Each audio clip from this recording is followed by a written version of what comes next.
Got another little collection in. Definitely got the markings of potential. Some of these boxes, we'll go through them all.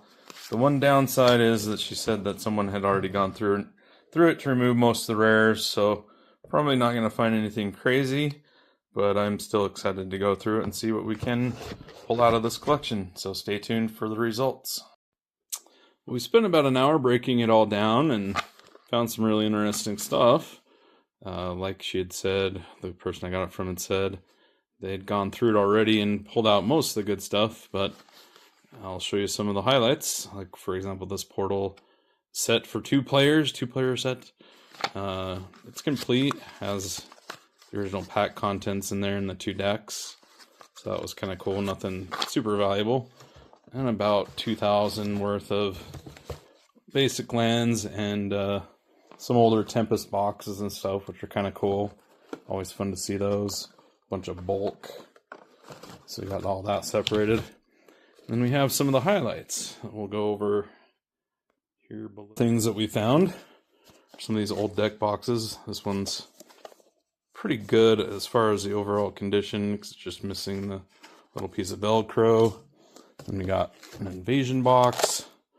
What I thought was cool, I put these in here. These are actually pretty rare, these old life counters. Got one for Meditate, one for Balduvian Hordes, and my favorite was the Sliver Queen. So that was pretty sweet. Moving on, we got a bunch of original Unhinged cards, like Chaos Confetti, which is kind of fun.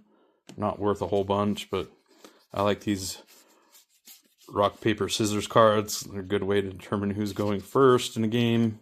So we got a few sets of those.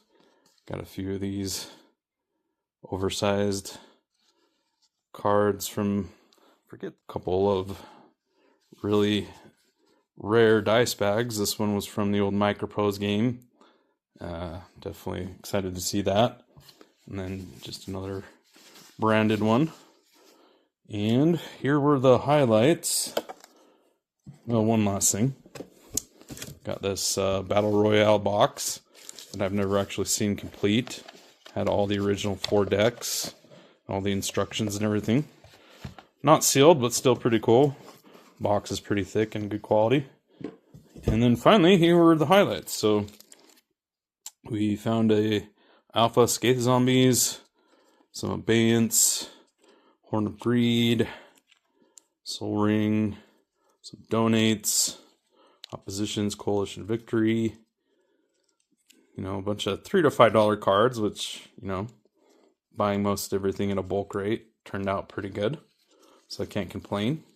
And all in all, I was pretty excited to see most of this. This all should be available in our store in the next few days. A lot of these will be in our $1 and $3 for $1 bins accordingly, just based on the price. So all in all, a pretty solid collection. It was really cool to see that. You don't see Alpha cards very often, even Alpha commons very often. So awesome. Well, thanks for watching. Hoping we'll do another one soon.